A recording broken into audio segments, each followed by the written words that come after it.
Yeah, it's super easy. I'm live. You're live now. Oh my goodness. Is this like, are you Twitch streaming? I'm YouTube streaming. Oh, I see. Okay, well then I really am live. So you I'll make really sure to only discuss non-embarrassing things. No, the embarrassing thing you're supposed to talk about when you're live. Haven't you That's seen fair, yeah. TV? Like reality shows, yeah. So for the talk you gave, what was the sort of structure? Like, what was the duration of the talk? And It was like a workshop like this, but called Rebels. what's that? It was called Rebels. Yeah. Okay. So was it the same like 20-minute? Okay. 5 minutes.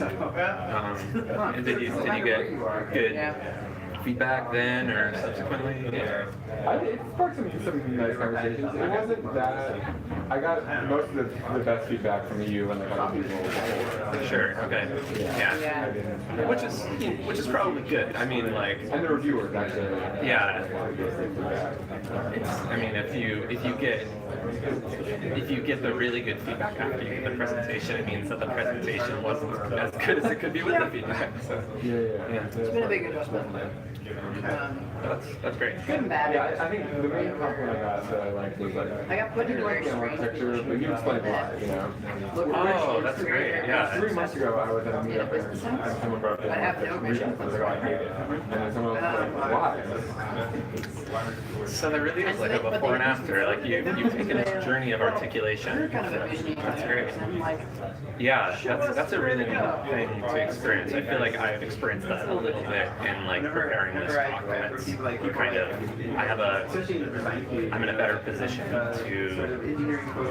explain differences that in the past I had a feeling they were there, but I couldn't articulate. So that seems like progress. It seems like a good thing. I'm really excited to hear it. I think it looks really like it. Yeah, I'm just a scared person, so I don't. I should have just put out my reframe. the good news is actually director of design is one Which it's funny now. I mean, so it's just like more. I think my talk has become better than the original thing I wrote. Yeah. And I was like, wow, like now they're talking like right, just not anymore. Like, But it's been like months. yeah. So if I even post the late October. I mean, It's really October. like I edited it, but then it's like just been. Yeah, I mean, I sort of, maybe I'm, And that went over So well. the thing that actually originally drew me to life was one of my old classmates made a live, and it's his name's Scott Kovacs. He did a project which was I've been following on Twitter. it was a sort of data logging language specifically designed around explainability. When it produces some result, you should be able to sort of know where it came from. No, I think that's great. Yeah, I mean, they're all different, but no, you're right. It's on a similar track. Totally, yeah. So I was actually really surprised that I had never considered the possibility that he could just run a project into a conference. So it was a really eye-opening thing. Yeah, but I think what he did, I'm pretty sure, is You don't have time to work on his write-up went through some revisions from the time he submitted it for acceptance to probably, I imagine, around the time of presentation. And I assume that maybe that was the normal thing to do. Yeah. But I'm just like, maybe that's not, because I haven't sort of, I've been so preoccupied with trying to get everything together. Yeah. I'm certainly not prepared. Not as much quite as I would like, But I but am in a good position to prepare right now. Right, that's the.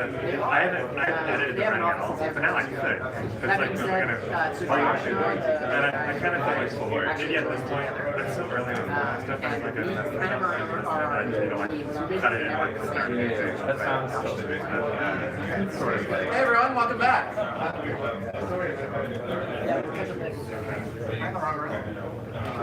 Live.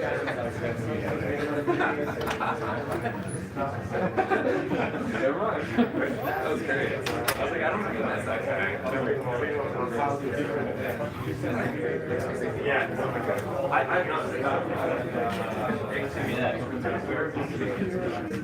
I'm Josh, yeah. It's nice to meet you, by the way. Josh is fine. Thanks. So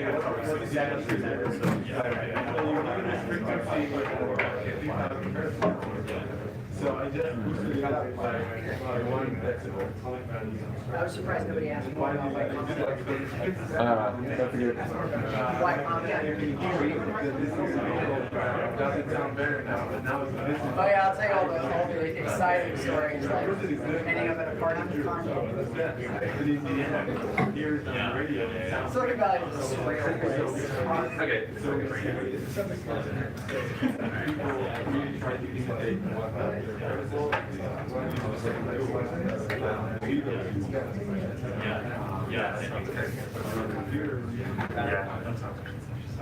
what was that? Oh, sure. Yeah, cool. Thanks.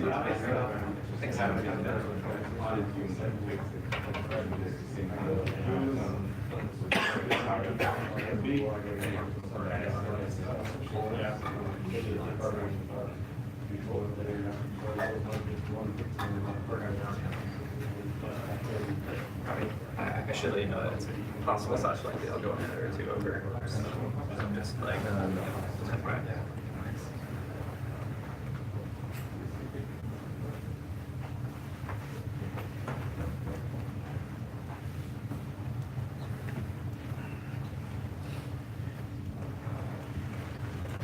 Should we hit the lights?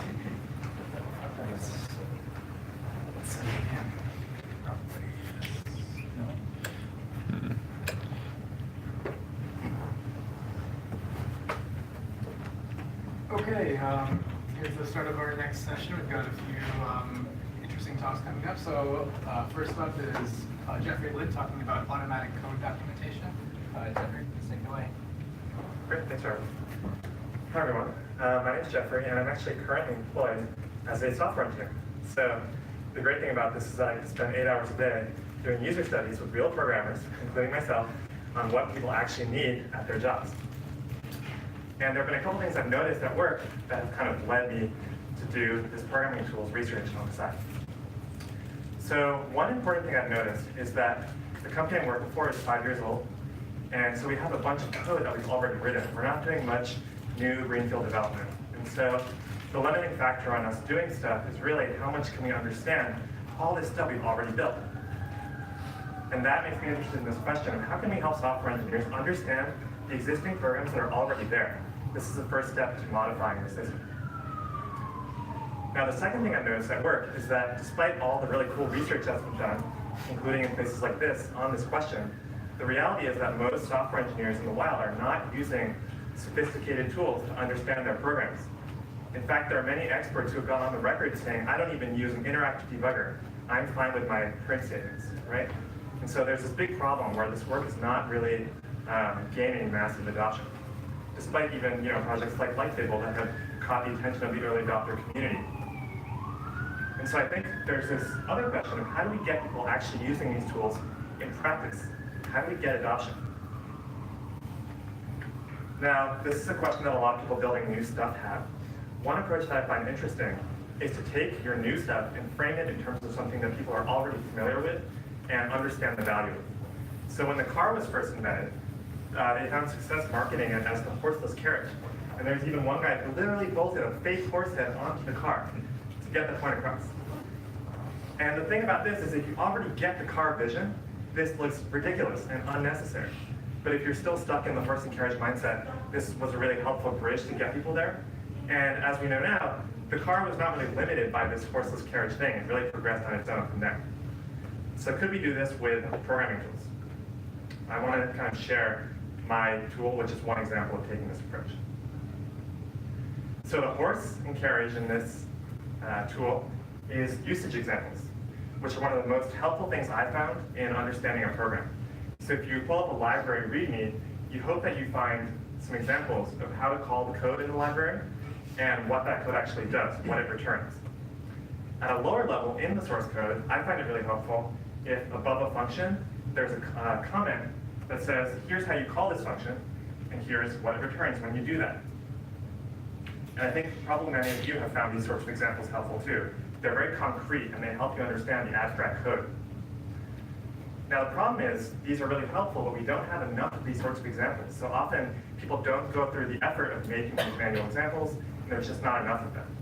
There was one survey of programmers at Microsoft that found that the most common barrier they noted to learning an API was not having enough of these sorts of high-quality examples. So can we do something about that? Well, the funny thing about these examples is that the way they were made is that someone actually ran the code and then copy-pasted this output into this comment, right?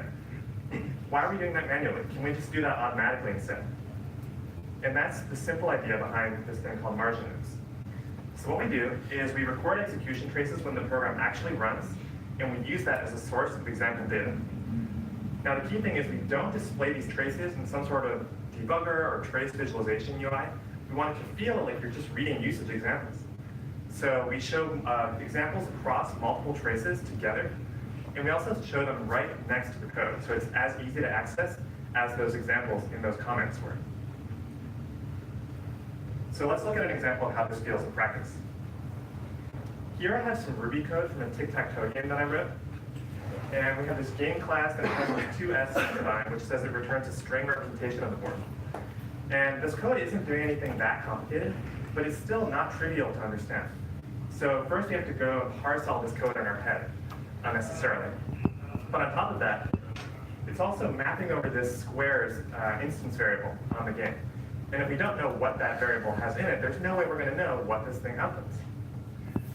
Now, how are we going to figure that out? We could try to go track down all the places that change that variable. We could also try getting the code running in a debugger and start putting breakpoints in and figuring it out.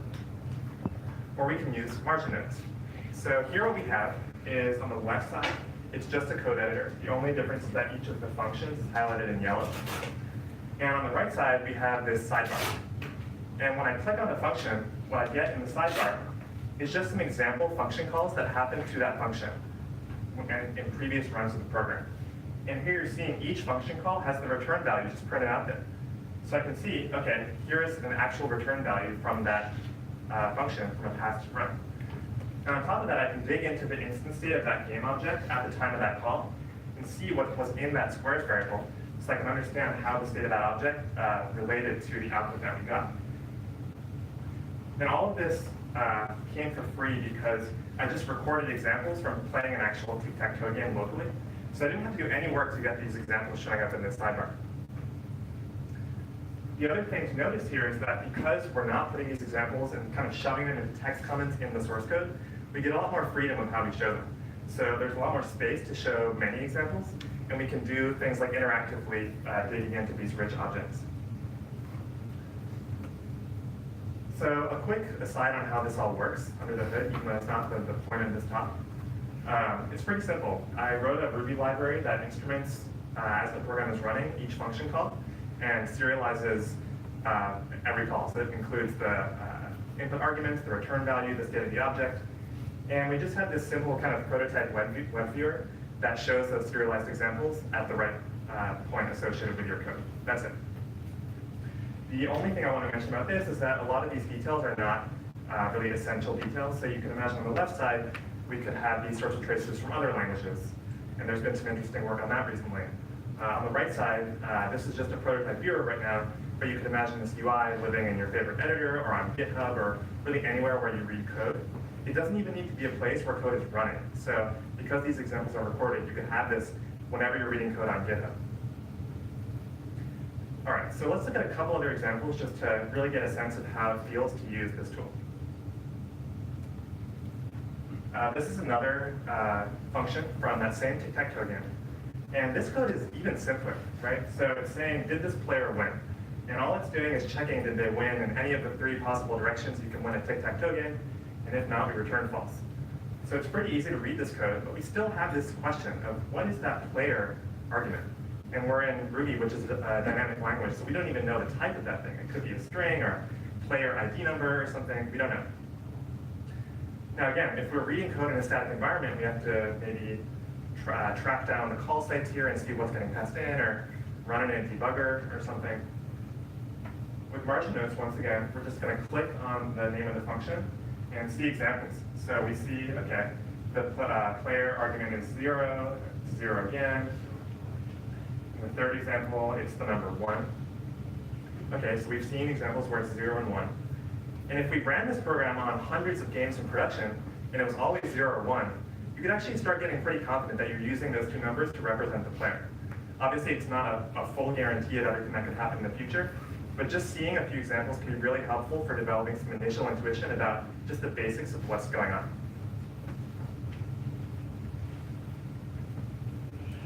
All right, I want to show one last example. Those two examples were for a program that I wrote, but you can also use Marginodes to understand a third-party library, which is something I do a lot of at work. I'm using a library, and the documentation doesn't tell me what I need to know, so I'm ending up in the source code on GitHub. And this is a function from a Ruby library called Ruby Money. It deals with currency stuff. And what it is it's defining the equality operator on the currency class in that library. So is this currency equal to another currency? And Ruby Money is a really great, well-documented library. So they actually have this wonderful comment above the function saying all this useful stuff. So we can see what the function does. It tells us the parameter type that we expect to get, which is another money currency object. We have the expected type of the return value as a Boolean. We even have this static example in the comment of one way of calling this. So that's all great. Let's see if Marginodes can do better than that. So at this point we had a question of, well, with the tic-tac-toe game, we could just record while we play the game.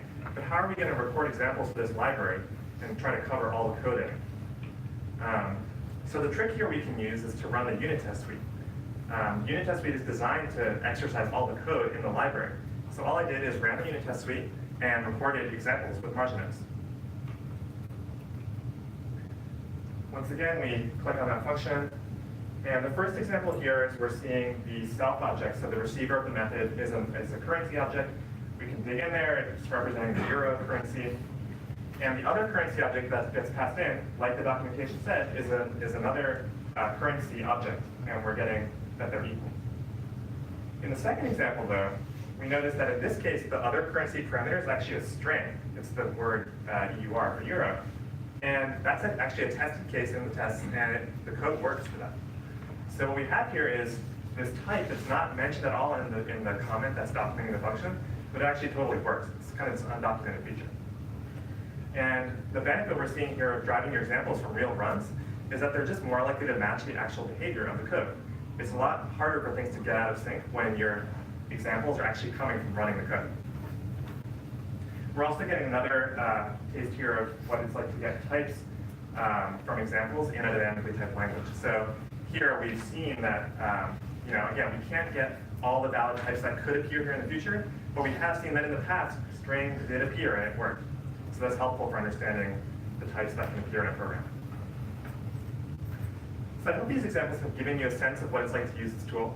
I haven't really tested it with that many people, but I've been using it myself to read library code on GitHub. Instead of GitHub, I use this thing.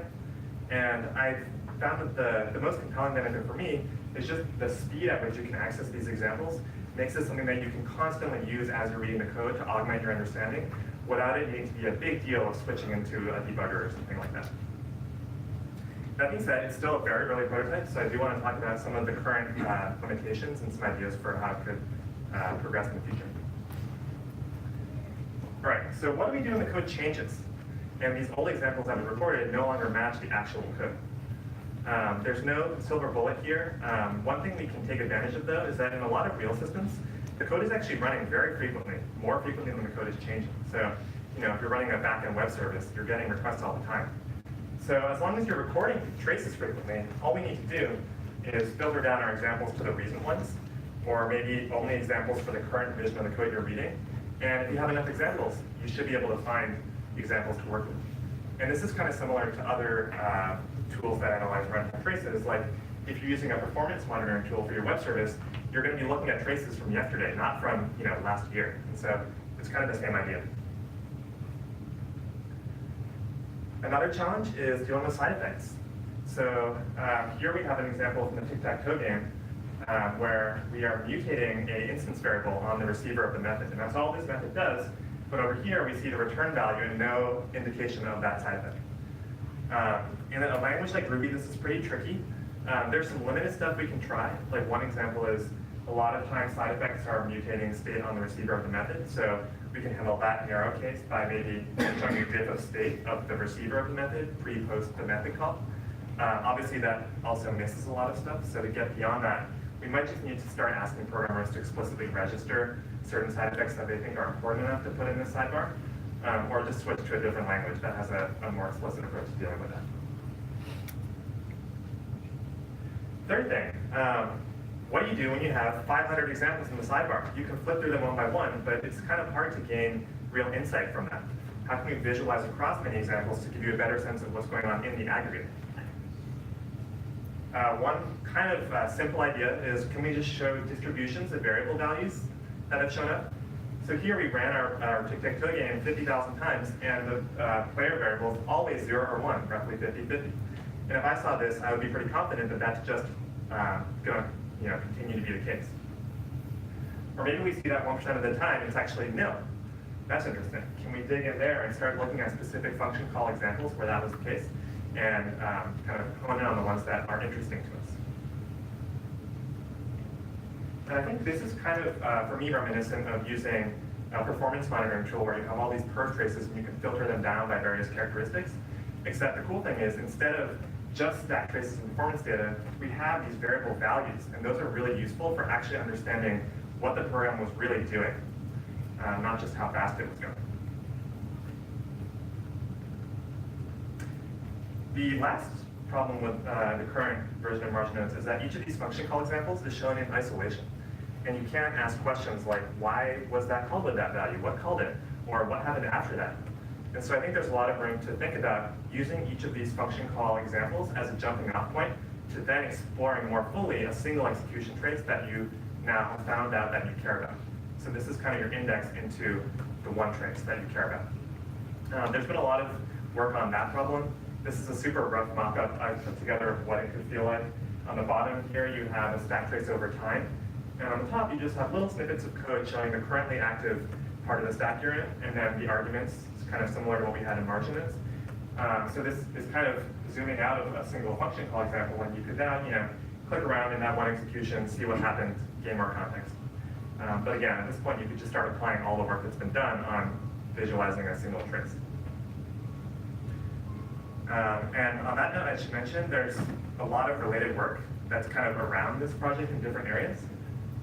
There's been a lot of work, obviously, in visualizing what programs are doing when they run, including Seymour by Caspatlo and Alex Rourke, which I believe was presented here last year.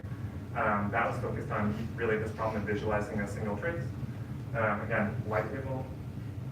There's also a couple other areas of work that I want to point out.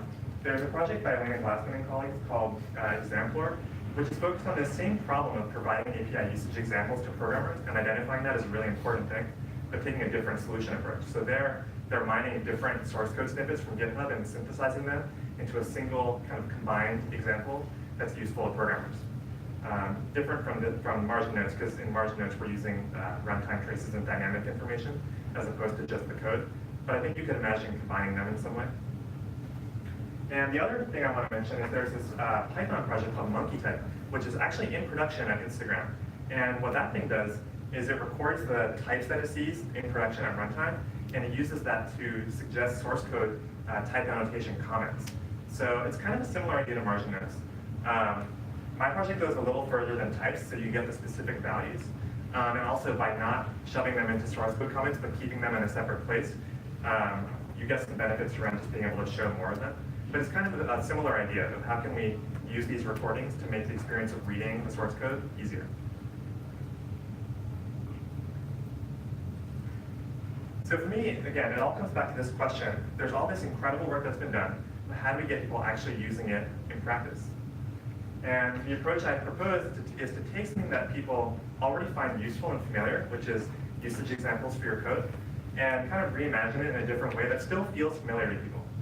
And the hypothesis here is that hopefully this can be not only a useful way to communicate why this stuff is useful to people, but I think it might also be more than that, in terms of nudging us to actually think more about what people really need when they're programming, and perhaps kind of sending us down directions that are more likely to actually match what people truly find valuable. Now there's an obvious problem with this, which is that it could easily lead to incremental improvements on what's already there.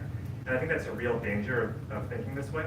But at the same time, I think if we just treat the existing stuff as a loose source of inspiration and try to find the kernel of why it's valuable and go from there, it has the possibility to not be kind of overly incremental.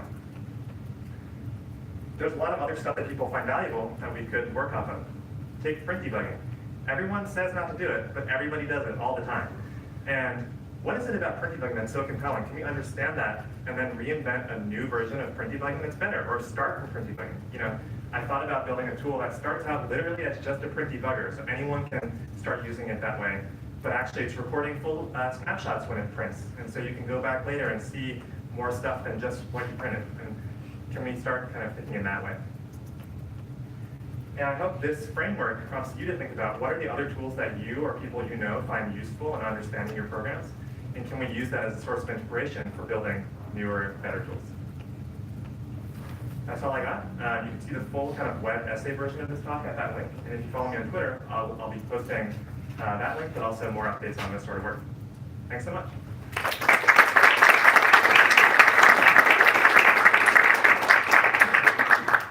Okay, thanks Jeffrey for the great talk. We've got plenty of time for questions, comments, discussion, so Jeffrey, please feel free to. Yeah, well, really great talk. Thanks a lot for that. So I had a lot of questions. I'm just going to force myself to ask one. So I guess you probably have thought about this, but have you thought about working back from an example to a test case? You know, so, because you're obviously looking at, I mean, Jonathan's looked at this sort of thing in the past, and you've got all these nice executions, some of which may come from test cases, as you mentioned that as a source of some of these examples, but others might not. But you might kind of say, well, hang on, that looks like a bad execution. I want that to be kind of failure in some way, or that looks like a positive case, so I'm going to mark that with a tick. Yeah, but there's definitely a really interesting connection between examples and test cases, and as you say, Jonathan's work has pointed to this exact idea of using the tests as a source of examples. The one thing I'll say is I feel like maybe we overemphasize this testing use case of verifying the future correctness of the program a little too much in our minds, and I think a lot of existing tools in programming are built on this notion of providing safety. So like, I think a lot of static typing work is really focused on that as the core use case. And all the understanding benefits you get from about reading the code kind of come as side benefits. And I'm interested in flipping that and saying, maybe the important part of unit tests isn't actually the testing piece, it's more the documentation piece. And with thinking of it in that way, kind of provide different incentives or you know, make you think about the problem differently.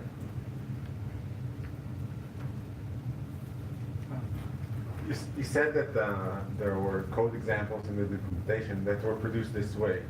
And maybe if like you implemented something like what Rolly suggested, like a way to add a test case or a way to add documentation, then there's stuff that programmers already need to do, and your tool allows them to do it easier, and it's a way to discover how the same tool could be useful for other use cases. Yeah, that makes sense, and that might help make the case that it's worth the time. Yeah, again, this kind of comes for free, so I'm not sure it necessarily needs more use cases. But they would add the use cases because they need them in the library for the other users who don't use the tool. And then that would be the way they start to get exposed to it. And then I see. Are you saying like these become the documentation? yeah, so someone is writing a library and they want the test cases and they want the examples, and then there's this tool that makes it easy for them.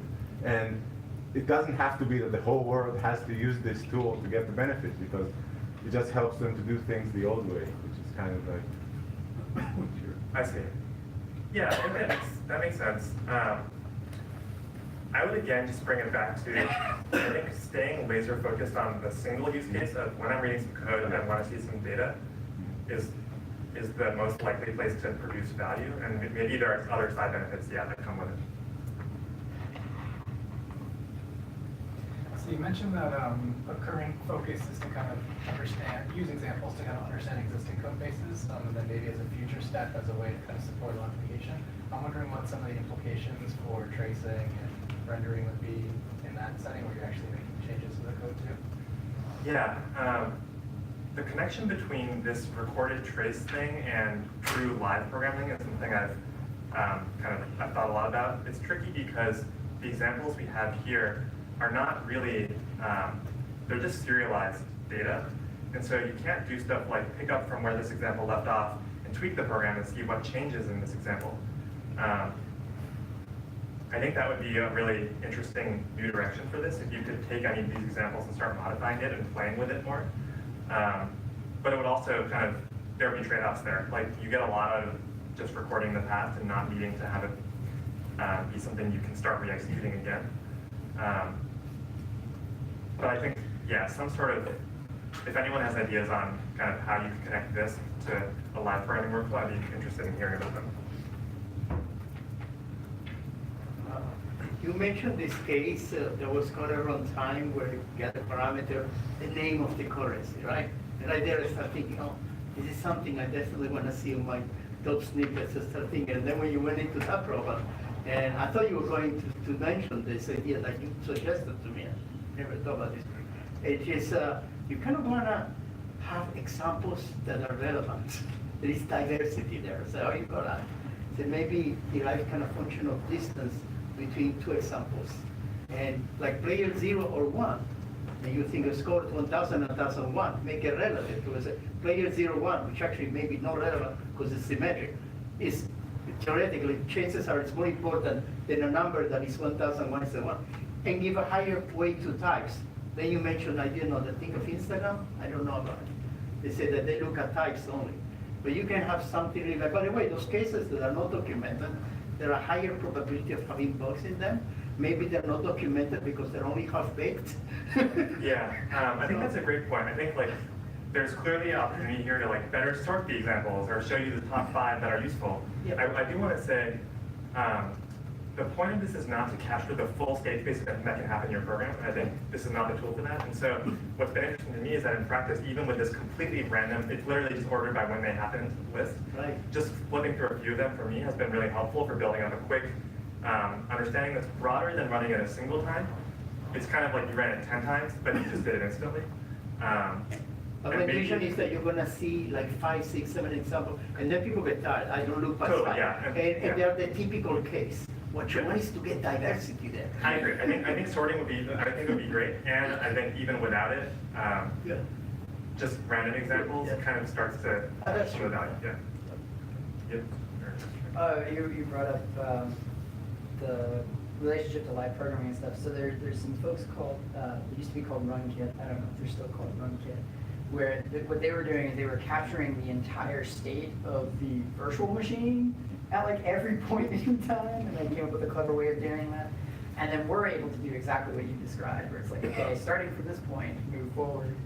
And when I talked with Chris Latner about what they had done in the Swift playgrounds, they were doing the same thing. They were actually capturing at the memory level the entire memory state and letting you sort of capture values and fiddle with them and stuff like that. Yeah, I think that work is really interesting. There was actually a talk yesterday by Mark Marin of Microsoft Research on they built that for JavaScript. So they have a node runtime that's capturing full snapshots. And there's, I think, the question I'm interested in is, given that data set of the full runtime trace, what can you build on top of that? And the big use case I've seen is time travel debugging as the UI, which I think is great as a starting point, but what other user interfaces can be built on top of exploring that trace data? In some sense, this is like, you could imagine building this on top of those traces, and it's not, again, it's not a single trace viewer, it's actually slicing across multiple, and maybe that's an interesting direction. Distributions, I think, are the real opportunity there, right? Like if I can see, like you were pointing out, there's an anomaly, sometimes it gets called as well, right? Like knowing that is hugely, hugely valuable information. Yeah, and if we get to a world where we're tracing everything that runs all the time, which actually, if that research proceeds and gets fast enough, we could be doing that. I think, yeah, that would be a really interesting new world to be living in. Just since there seems to be there's some expertise around this, like capturing state of a program while it's running, like how is what the examples that people gave there, how is that different than what a debugger does?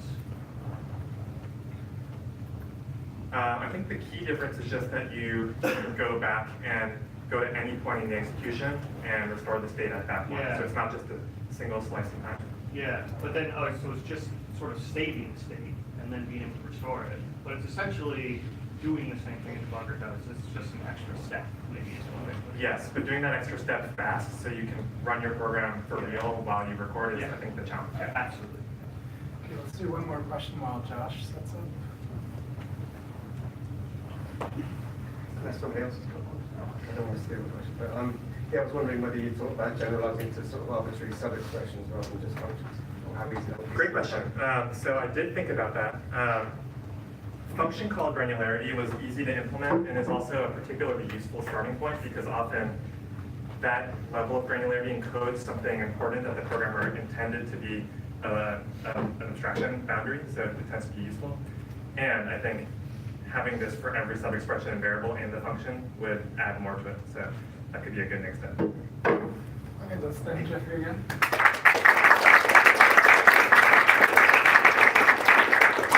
That's great.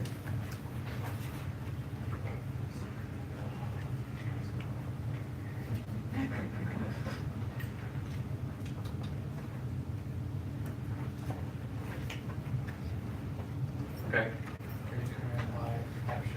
I was just gonna try that, yeah, it's extra documentation. That's an experiment.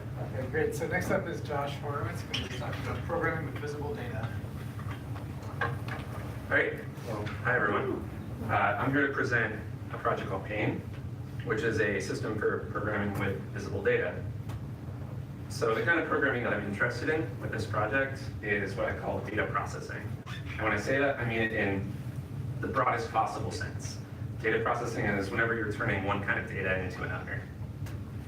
So this includes scientists who are analyzing lab results with statistics.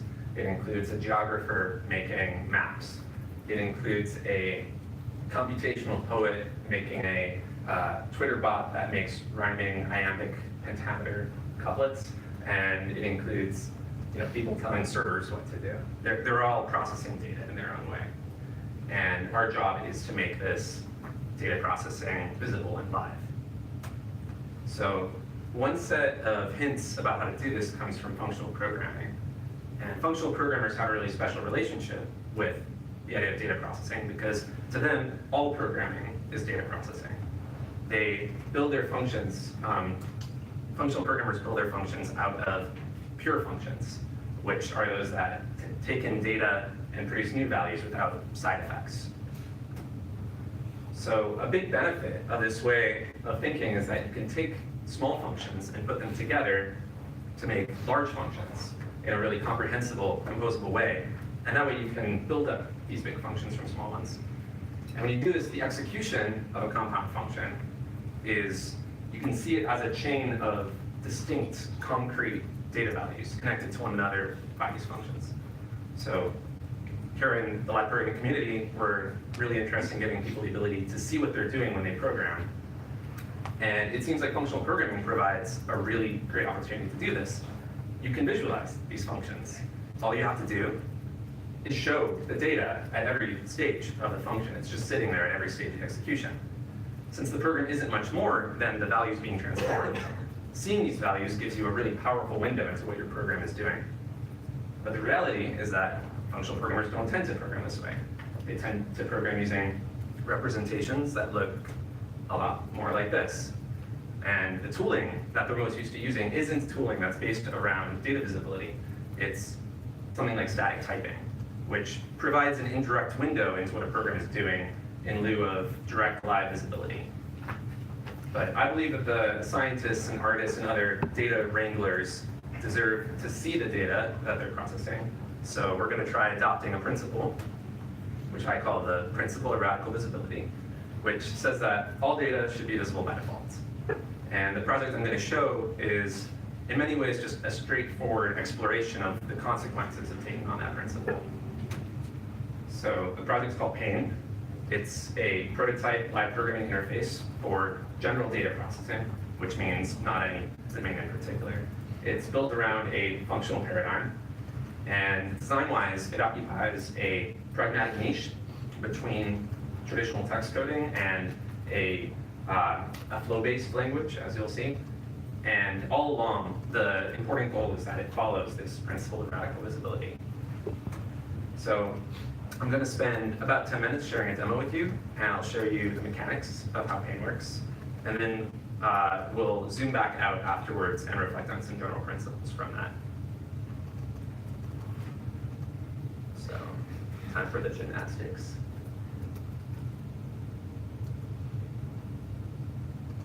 Okay, great. So this is pain. In pain, you've got a document that consists of a number of function definitions.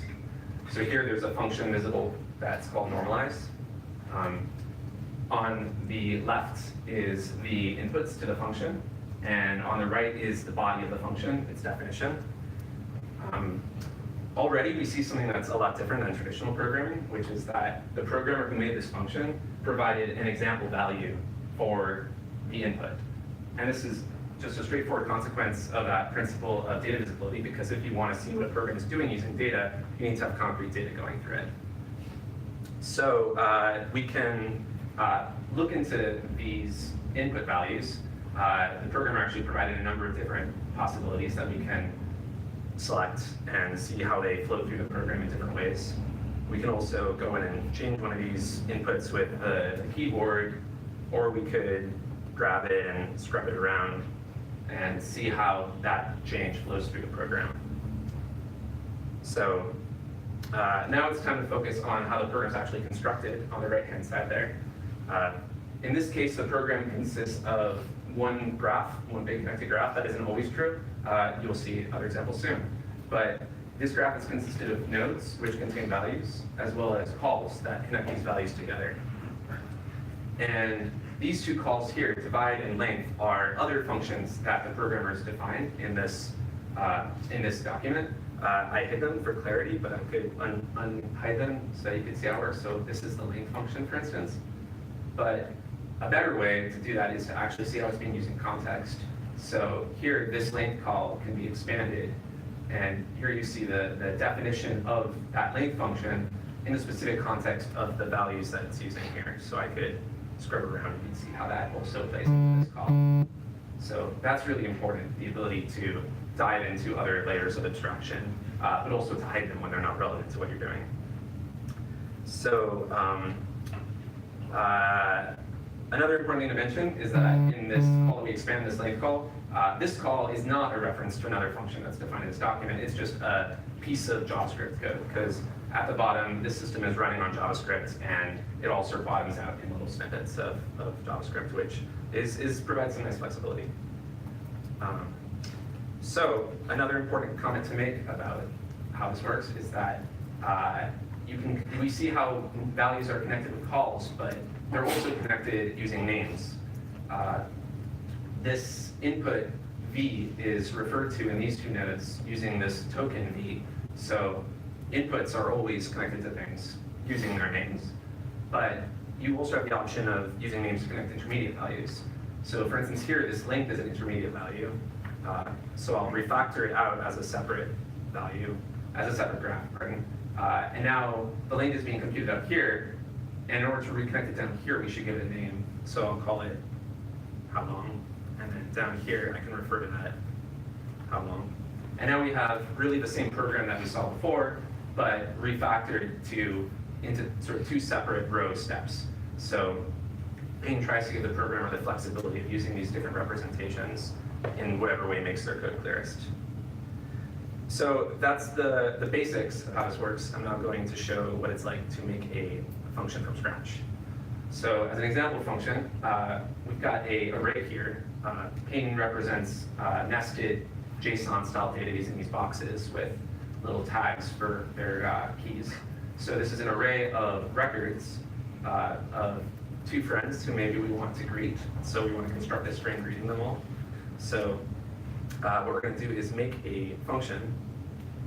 We're going to call it greetFriends. Give it an input, which is of course our friends. So now we're ready to prepare the body of this function, make it do something. We want to use people's full names to greet them, because we're very formal. So we want to actually do something to every element of this array. We want to map over it. It's the functional way to do that. So I'm going to right-click on it and say run map. And this is how Payne represents a map. There underneath this arrow is the body, the per item function, you might call it, of the map, which is applied to every element in the array. By default, it just takes the input item and mirrors it back out, so this map isn't doing anything interesting, but we'll make it do something interesting in a second. It's also important to note that, like everywhere else, this per item function needs concrete values to work with. That's the only way that the system will provide this data-centric way of building programs. So as we hover over the different values in the array, we switch to looking at its action on each of these different items. But now let's make it do something. To get the full name, we want to extract out the first and last names. And you could just write code to do this, but Payne has this little feature where you can right-click on a part of this value and say that you want to extract it. So now we extract out the first name, and now we extract out the last name. So now we've gotten these two values. This is a little bit verbose, so we can also collapse these calls, which changes them from these arrow calls into inline calls underneath the node, which is a helpful thing to do to make code more reasonable when you're doing something very simple. And now we want to combine them together into a full name. So I'll drag this into this link spot here, and now we get a call that combines them. The call that combines them by default is just putting them into an array. We'll switch it to just concatenate them together with a space. So now we've got our full name. And the map is successfully running on both of them and making this array of full names. So we'll just call that full names. And now I'm going to drag down a reference to this so that we can operate on it some more. And the next operation is just to do some standard JavaScript stuff to make a nice little greeting, combine them with an and say howdy in front. And now we've got a string that is excited to see our friends. So that's an example of how you build things, showing some new features along the way. A larger example that I'll just quickly look through is about following a sort of free association from one word to another. So this example starts with a word and wants to find a list of its synonyms. And to do that, it's using an API. It's calling this Big Huge Labs API that puts the word into the URL. And then it gets back a blob of JSON, which has the synonyms in there, but it takes a little bit of processing to get them out. We need to loop through different parts of speech and take out the synonyms for each of them. So that's what this map here does. This is extracting out .syn. And then we can join these lists together using a function undefined to get the list of synonyms. Then we can build a new function, random synonym, which starts with a word, uses that synonyms function to get its list of synonyms, and chooses one at random. So fun might be go to activity. Then down here in the scratch space, I have a chain following these random synonyms one to the next. So here live ends up becoming warning, which is a little ominous, but we can try something else. We can try code. And now it's running, it's calling the API a number of times and following code all the way to emotion, which I've never heard before. That's a new word for me. So this might be a way you can do some generative poetry. So the next example, though, goes to something that's a feature that I haven't shown yet, which is really key to how to what Payne is all about. Because Payne is all about showing data, and so far it's done a limited job of showing the data. This is a function which adds vectors, which are given as these XY pairs. And it's nice that we can see these values and we can script them around, that's fun.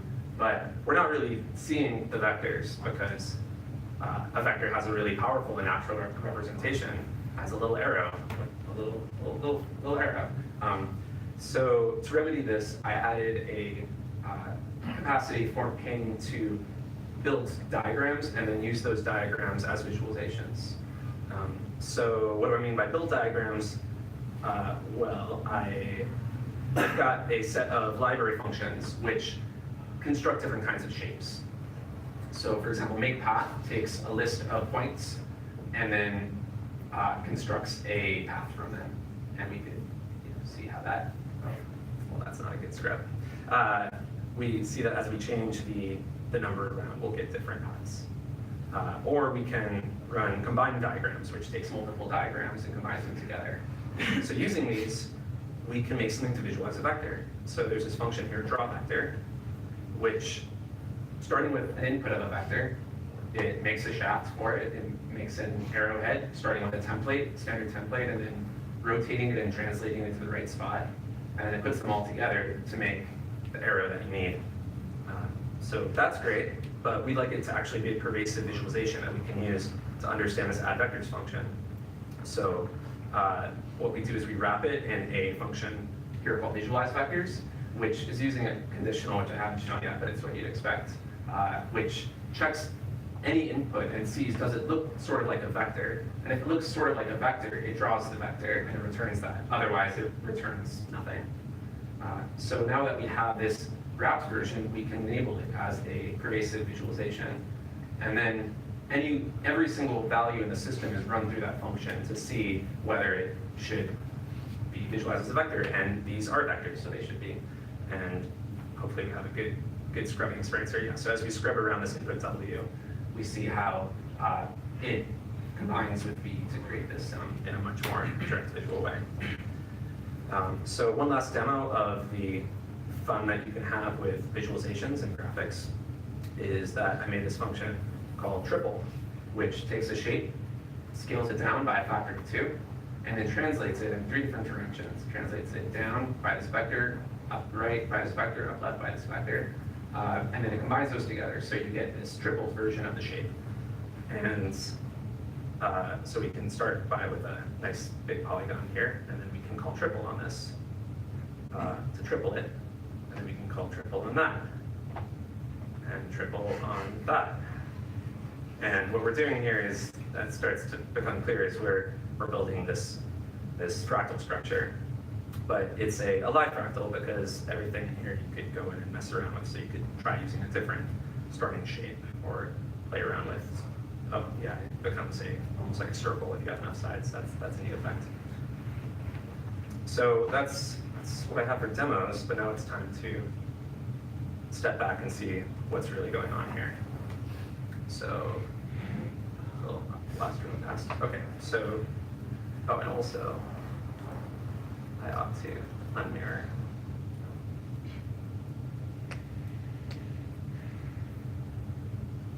All right. So now we've seen how it works, and we want to look at some design decisions that have guided its development. And in particular, we're going to use the lens of comparison to do that.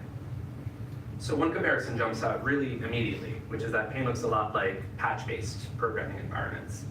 And what I mean by that are things like Max MSP, or Grasshopper, or in the scientific engineering realm, LabVIEW. And these all do share a lot of commonalities with Paint. They're all made up of a lot of little boxes connected by little wires, just like Paint.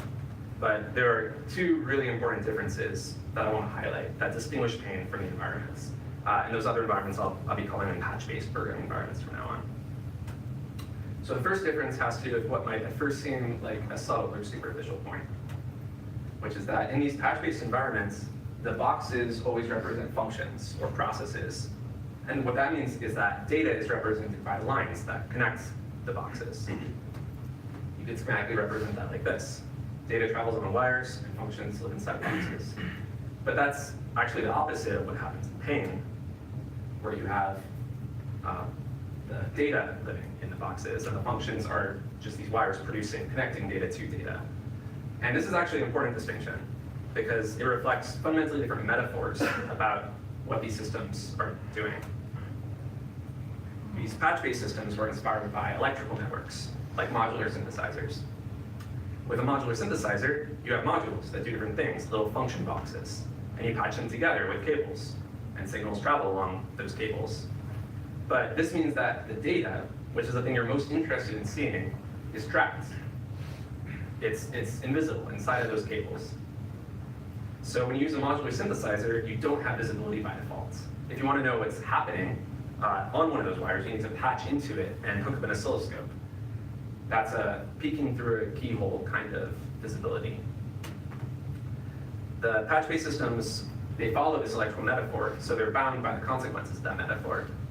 If you want to see the data on one of these wires, you often need to plug in a little special virtual oscilloscope node. But by flipping the role of the nodes and the connectors, Payne foregrounds the data instead and explores a different metaphor. The metaphor Payne uses is closer to IKEA assembly instructions, or this wonderful cookbook by Katie Shelley, which shows flowcharts and recipes. These are all showing snapshots of processes rather than disembodied instructions. So Payne foregrounds the data, and when you foreground the data, you both get the room that you need to see the data, and you also get a handle for acting directly on the data. Payne has begun to explore this with that extract field operation, and there's a lot more to push on in that direction.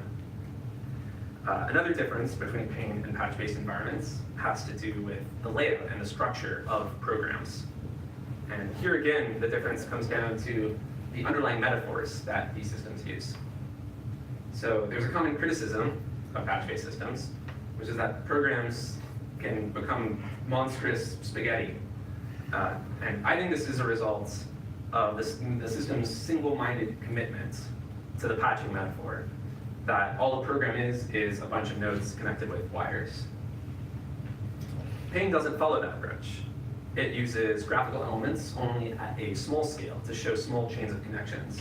But at larger scales, Payne opts instead for a literate document-based metaphor that's closer to traditional programming. For instance, Payne makes it natural to connect a program together using names rather than physical connectors. Humans are really good at naming things and referring to them by names, so that's what Payne lets them do. Payne deviates from patch-based orthodoxy in a few other ways. It allows the use of small snippets of code for situations where expressing the snippet as a network of nodes would be really unenlightening. It also uses nested blocks for list operations and conditionals, showing structures of containment instead of having dangling nodes everywhere. And I think that altogether, this pragmatic hybridism makes Payne look a lot less noodly, while at the same time still revealing structures and connections. So I claim that this hybrid graph plus document metaphor gives a greater legibility to Payne code. And I also think that by following these traditional hierarchical programming techniques, this gives you what you need to scale from small and simple to complex, while nodes and wires don't provide a good foundation for that kind of scaling. So Payne's based around these two key design decisions, chosen in the process of following the principle of radical visibility. They've together positioned Payne at a sort of underexplored point in the live programming design space. So I hope this work inspires further ventures into that territory. Have a negative amount of time left, so I'm just going to quickly tell you about some directions that this work points in. I put them in these three categories, which I'll explain now. One is to show the data better. One good way to show data better is through what I call relational visualizations. So here's a translation function where you are pushing that shape into a new position using that vector. And it's great that Payne gives you these little views, but you still have to go through some mental gymnastics to really put all these pieces together. And because these values, these data visualizations, they each live in their own little worlds. They live in their own little box. But visualizations are often most powerful when they sit together in the same space. So Payne should give you the ability to do something like this. And this isn't just useful for things that are obviously spatial, it's also useful for things like superimposing data charts.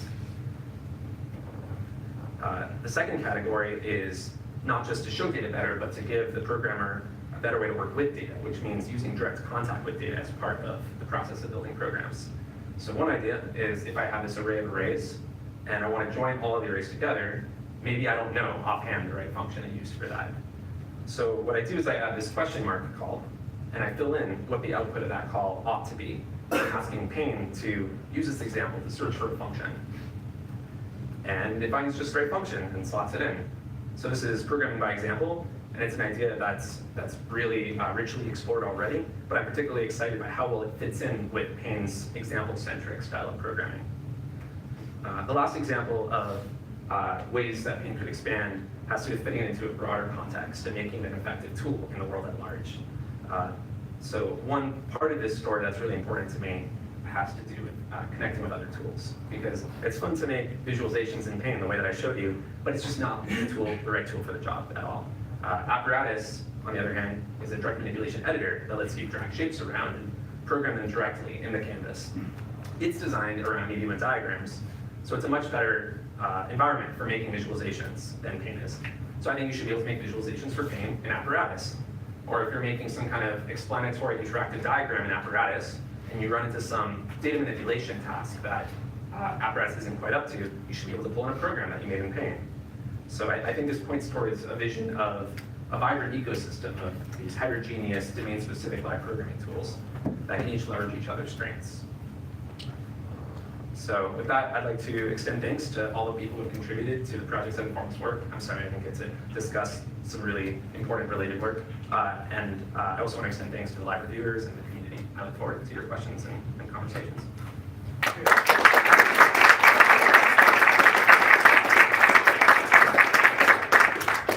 Okay, we've about 5 minutes for questions, comments, discussion. Yeah, Sean. So, are you familiar with Connell Elliott's tangible value work? Yeah. This reminds me a lot of that, I think. Yeah, I think it's quite close in spirit. The way I haven't seen that as a way of building up sort of larger programs. I'm not sure. I should take a closer look at that though. Also, there's I guess the question about whether you're in the context of a sort of strictly typed language or not. But that's not so important. Well, a lot of the stuff is just coming, right? But it's just like the idea of sort of having these sort of placeholders for abstract things with actual values in them when you're programming is very powerful. Yeah, absolutely. I'll also mention that the subtext series of projects is also a huge inspiration for that for me on that. Yeah, in the back. You demonstrated with map where you can hover over one of the input elements and then you see the corresponding output element highlighted. Yeah. Is that functionality the user could implement? Like, can I write my own map-like thing? Yeah, that's a great question. Currently, no. Currently, the map feature is hard-coded as part of the system. But I definitely think that any system like this that were to continue growing and being a useful tool would want to give really powerful hooks to allow people to build their own editors and visualizers that go beyond just having like something in a box.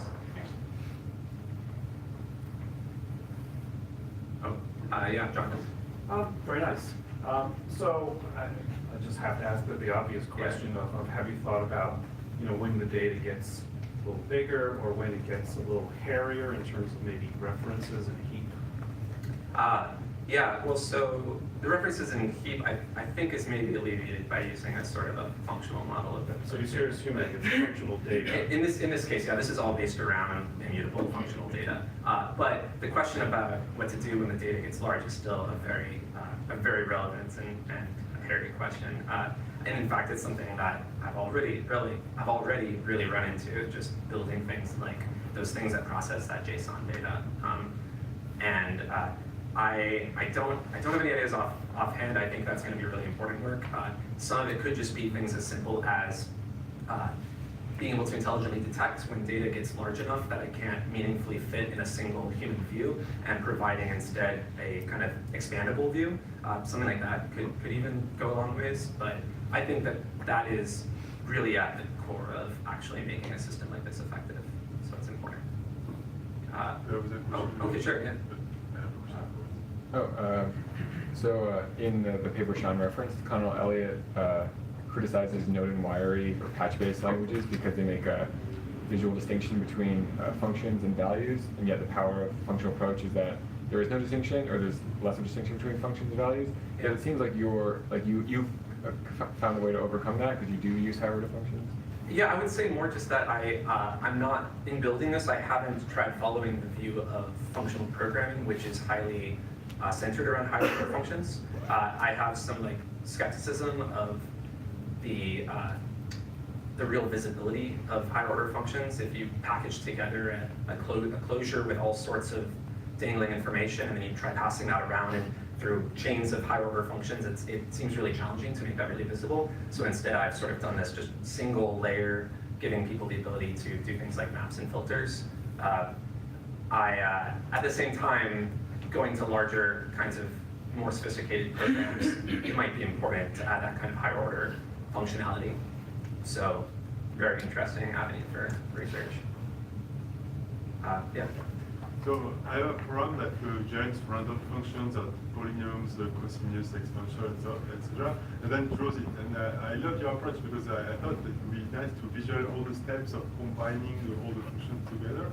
But how hard did you intend to programmatically create these boxes and these wires? Yeah, you're saying to drive the actual creation of a function that way. Yeah, it's a good question. It's definitely not the kind of capability it has now. It almost sounds like sort of a macro level kind of jump, sort of doing a sort of code as data kind of view. I think that would be really interesting to look at. I have similar kinds of concerns as to what I said to the previous question about it's really important that you maintain visibility even when you're operating at more abstract levels, but seems like it could be really exciting to look into. So related to this kind of question, I wonder, do you think that the choice about whether to put the functions or data inside boxes is actually kind of complementary, that in some situations you might want to put functions in the boxes, especially when you're doing some of the higher order computations? Yeah, I mean, so if you're doing the higher order computations, then the functions really are the data. So at that point, I guess they sort of belong in the box. But for there's kind of at any given level of abstraction, there's a set of things that you're viewing as the data and a set of things that you're viewing as the way that the data is being transformed. And I do like maintaining the stance of putting the things being transformed as the foreground first order objects and having the ways that they're being transformed as sort of secondary. Yeah. Okay, let's do one more question while the next speaker sets up. Charles? Okay. Maybe if there's somebody who's in. Oh, okay. Sorry. Yeah, so you showed the thing where you made the observation that some expressions get quite verbose, but you had first and you collapsed it. Yeah. So presumably if you kept collapsing, you would recover something like the kind of original Viva program where you just have a single input and then a big expression and a single output. Yeah. Is that kind of where you're going in the end? You want a kind of continuum between kind of arbitrary collapse and arbitrary expansion? I think that's really interesting to explore. There'll definitely be a point at which you're giving sort of so much flexibility to the programmer in terms of how they represent their code that it's overwhelming to try to figure that out. But I do like the idea of being able to move through these different representations at different levels of verbosity. But I should mention that if you're putting more and more into that text, it becomes more and more important that the text also make its whole operation visible, which suggests sort of inline data annotations, like a lot of really interesting projects have done. So I feel like that's really complementary to the box view. But you're making a sacrifice when you switch to that view, because then the data is no longer the primary object of manipulation; it's an annotation. Yeah, I mean, I was wondering then, are you moving them between this duality between functions and objects again? Because as you hide data away, you reveal functional structure. So. That's an interesting way of thinking about it. But yeah. Okay, that was great. Let's thank Josh again.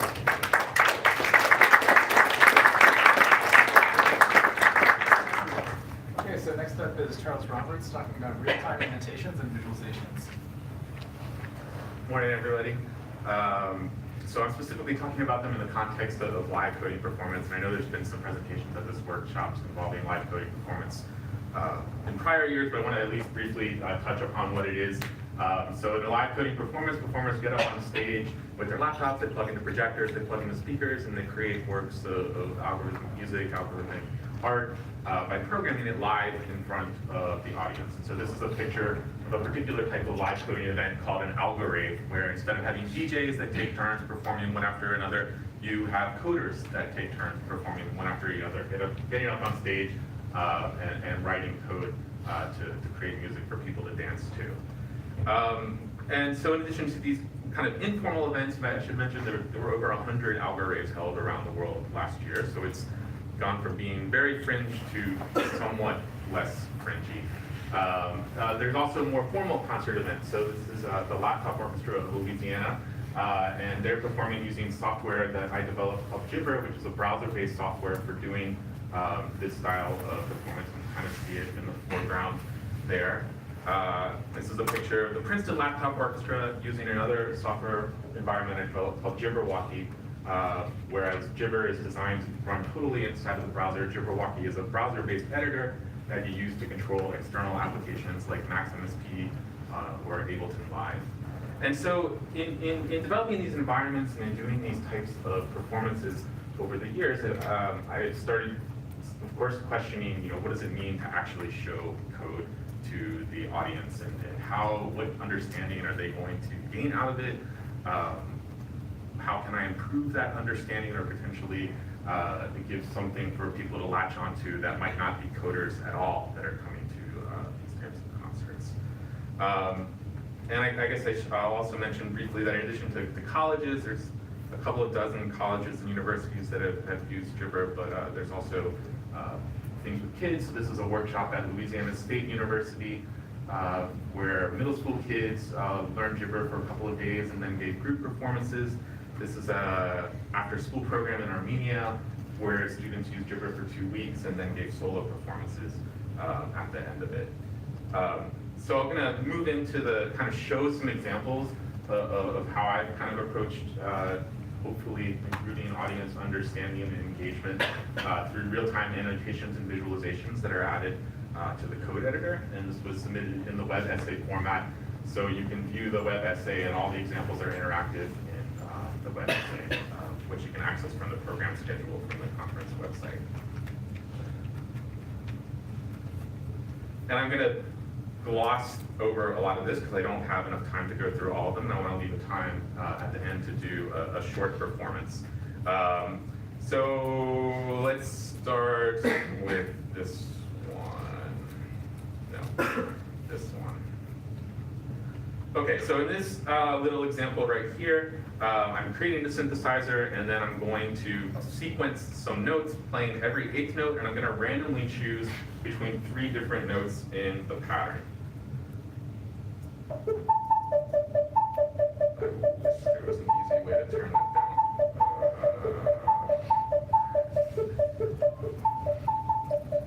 down. Okay, so you see 2 things right here. In addition, we're showing activity.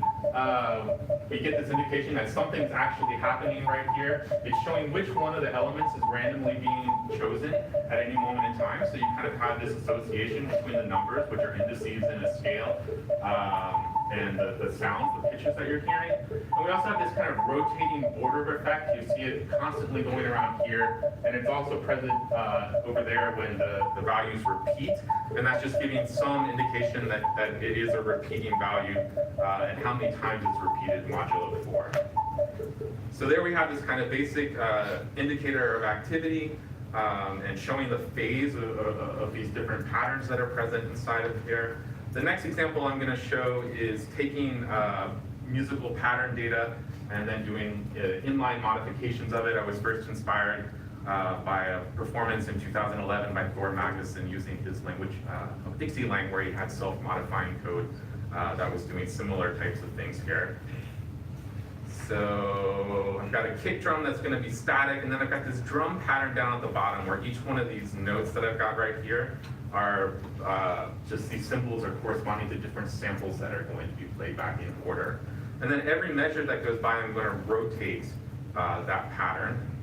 And so you get something like this.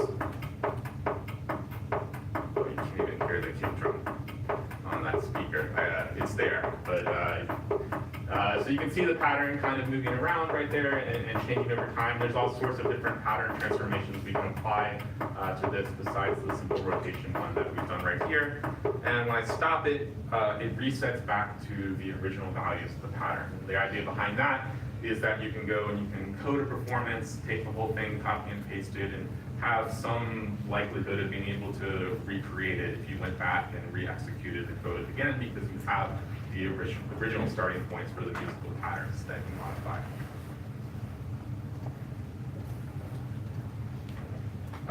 Okay, so now we're going to take, so in the previous examples, we kind of had these patterns that were defined explicitly in the code, but a lot of times you want to use algorithms to create patterns instead of doing it manually by hand. So in this example, I'm using an algorithm called the Euclidean algorithm, which fits a given number of pulses into a given number of slots. In this case, 5 pulses into 5 slots. And oh man, we're not even going to hear this, are we? Oh, you can hear it. Okay. And so the way that I'm revealing this is by adding a code comment directly to the right. And one of the things that all of these annotations and visualizations that I'm showing try to do is make the display of data as proximal to the code responsible for creating the data as is possible. And we can do the same type of thing with the drum pattern with these Euclidean patterns or other generated patterns. So here I have the Euclidean rhythm that's being shown in the comments, and that timing value, that timing pattern is being rotated over time. And we can also use this to display the output of anonymous functions, this same technique. So this is randi just returns a function that generates a random number between 0 and 10. Every time that function is being called, I'm showing the outputted value in the code comment immediately adjacent to it. And as you have more complex performances and you build up longer pieces of code, one of the advantages of this technique is by placing the things in proximity, you give the audience the ability to kind of latch on to different aspects of it. So instead of having a widget that's devoted to looking at one specific algorithm, you get these kind of mini views scattered throughout the performance. This is just to point out that there's nothing special about that randi function. You can do this with any anonymous or any JavaScript function, basically. So this is just a function that's going to return a value between 0 and 1, and it's showing the output there. Okay, so on to the visualizations. So one of the things that I noticed when I was doing certain performances is that a lot of times I would spend a lot of time making musical patterns up front, and then once you get these patterns created, you kind of want to add some expressiveness to them, some type of musical nuance that goes beyond just triggering notes at a particular moment in time. And music programming in general kind of consists of both this discrete programming and also the programming of continuous signals. And when I was doing these performances, I would do all the patterns and the pattern transformations, everything else, and then I would start doing these continuous signals to modify the musicality of the piece, and there was nothing that was there. So I wanted to add the ability to show the continuous signals that were actually being generated. And in this particular example, we're going to have a baseline. I'm going to create a sine oscillator, and it's going to control the cutoff of a filter that's on a synth.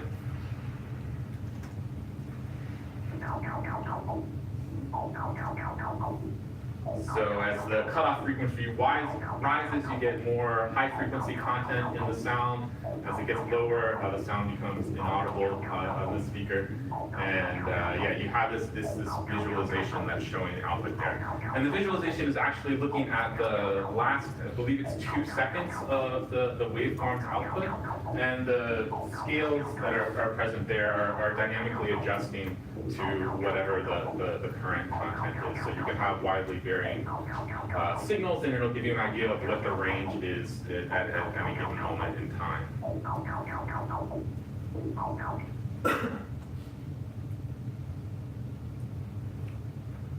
So there's lots more examples and other references in the essay. So the last example I'm going to show here before I perform is kind of combining these ideas of discrete information in musical programming and continuous information. So here I'm going to create a sine oscillator, and then I'm going to sample that sine oscillator at a time determined by Euclidean rhythms, and use the sampled values to determine notes that are played, the pitches of notes that are going to be played.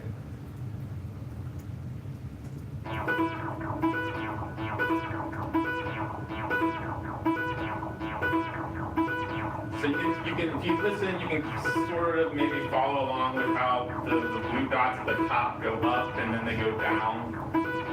Maybe it's hard to hear.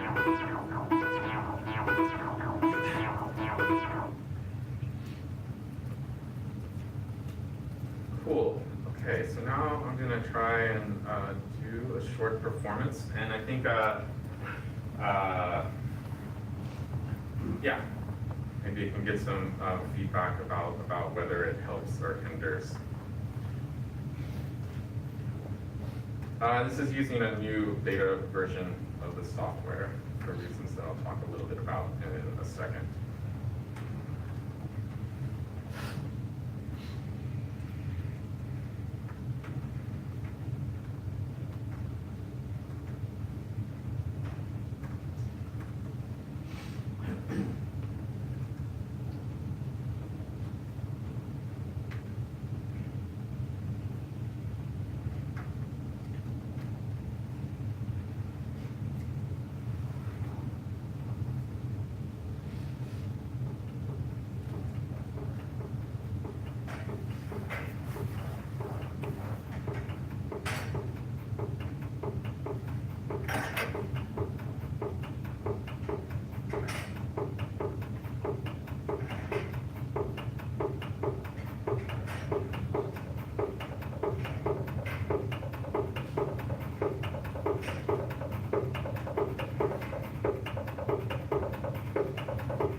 sounded a little weirder than I meant it to.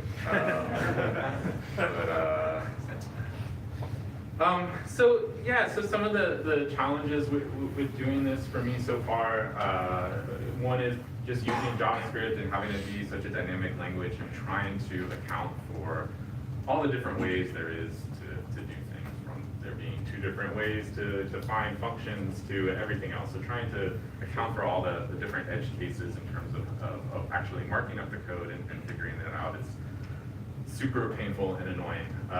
Other types of data obviously don't lend itself to this type of representation. So if you have a Euclidean rhythm that instead of 3 pulses and 8 slots, it's 64 pulses in 128 slots, you don't want to suddenly inject 128 character string into the middle of your source code. And that's where doing some type of a hybrid where you might have an external widget for interactively exploring that type of data would be useful. But in general, one of the things that has been great for me is that even though I started this kind of thinking about audiences and to some extent about what students could potentially learn from it, the impact on my personal performance has been really significant, to the point where if I start doing these types of performances and I don't have these annotations, it almost feels like wrong to me. Like I need the kind of dancing code, I need all of that feedback that I'm getting from the annotations and visualizations that I've described here. So with that, please check out the web essay submitted for the conference if you have a second. And there's various other environments you can play around with if you have a musical event, and I'd love to get some feedback. Thanks.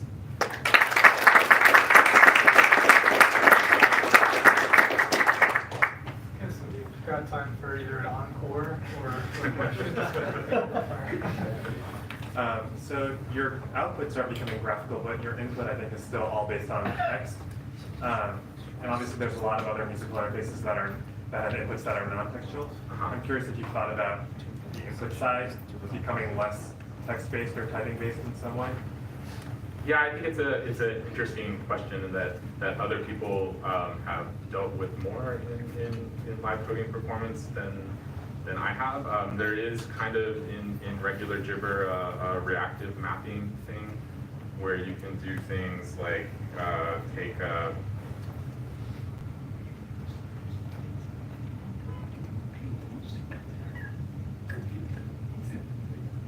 so this is the non-beta version. So here's a drum loop, and I want to take the pitch of that drum loop and map it to the mouse.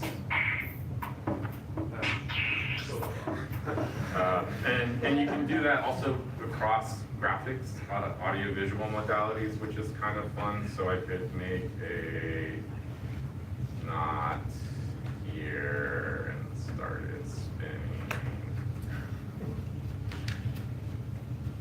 And make that drum beat. And then I can say, oh, I want the scale of the knot to track the output of the drums. And you get these like automatic dancing things. So, yeah, and there's like some MIDI stuff built into it as well, but it's something I would like to spend more time on. So is it just a JavaScript library basically, that this environment that you're showing, or is it its own programming language, or what? Yeah, the end user language is JavaScript, and it's just compiling JavaScript audio functions behind the scene. Okay, cool. I thought it was awesome. Thanks. Yeah.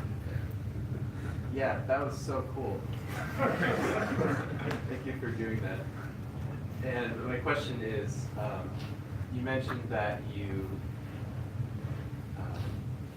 were kind of frustrated when you like wanted to take one of the already playing musical ideas and like vary it musically somehow.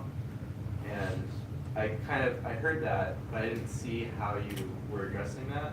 Because like you're just kind of adding code within your performance too. I was wondering about like.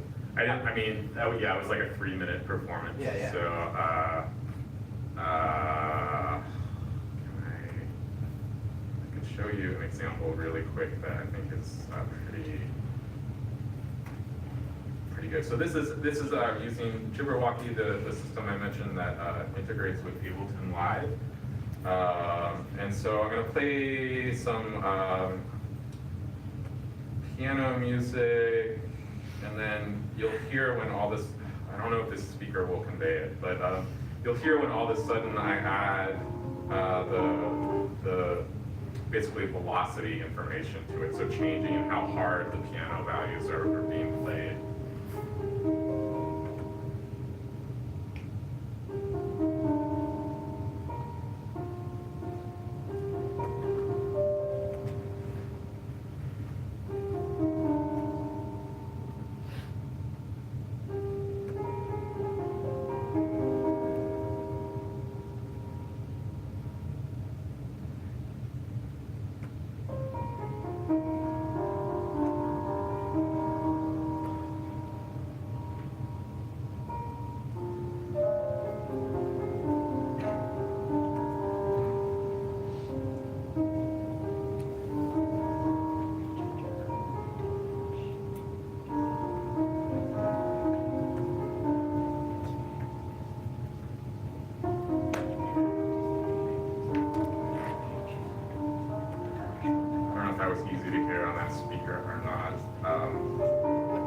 Speakers, it's a really dramatic difference just changing the velocity over time versus having every note be the same loudness as you go through it.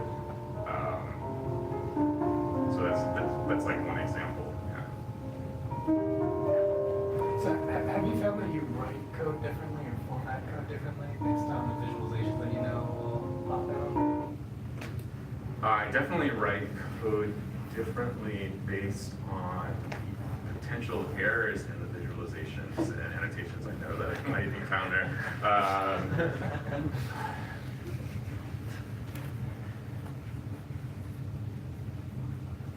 Yeah, I think so. I think I tend to exploit the things that are visually represented in some way. On the flip side of it, if there's something musically that I'm trying to do when I'm practicing and I see myself trying to do it repeatedly, I usually then go and add some type of annotation or visualization to try and reveal that a little bit more. But yeah, I do think it's in the back of my brain somewhere. Maybe it's not at the front of my brain all the time, but it's in there.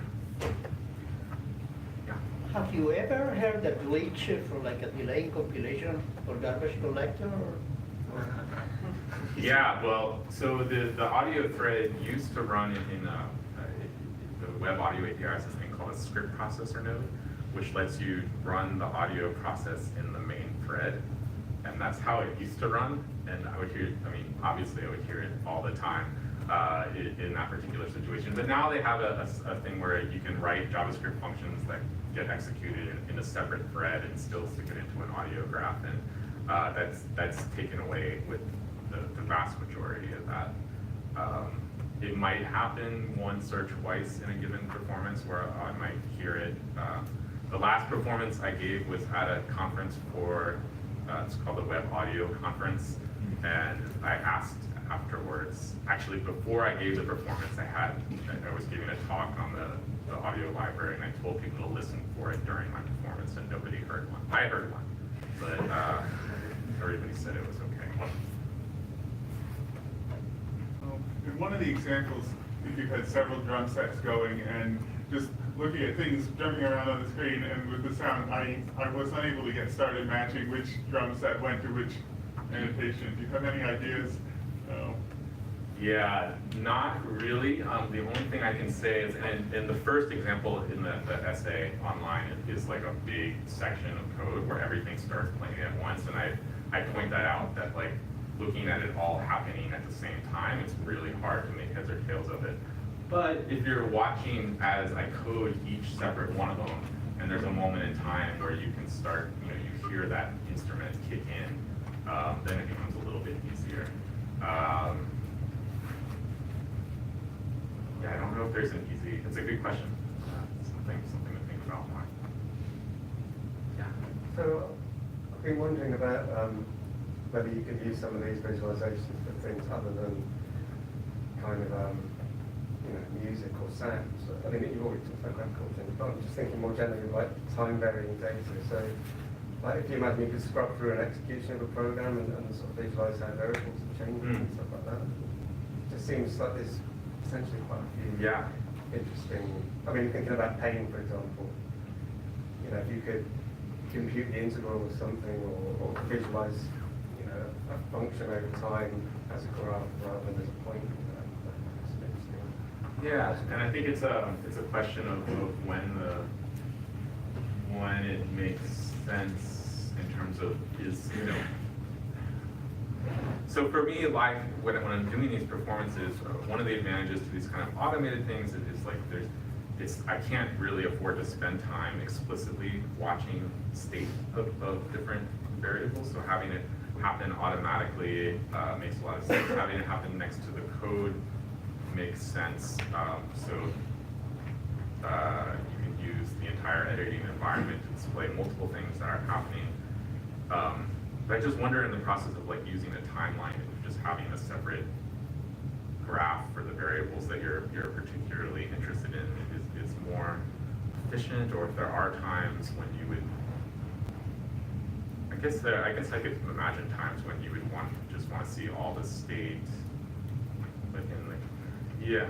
And the debug we just step forward and accumulate history, so you're bored of the history, and then kind of snap back to kind of instantaneous.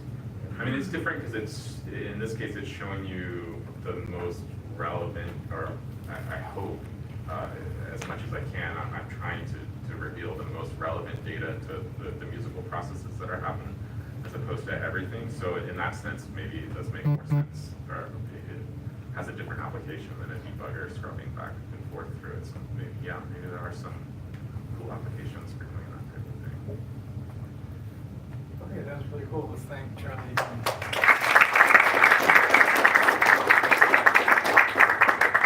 So it's lunchtime now, and this is a little bit too large of a group to try to organize something together. So I think let's just kind of disperse and make lunch plans. And the next session we'll start at 1:30. So see you after lunch.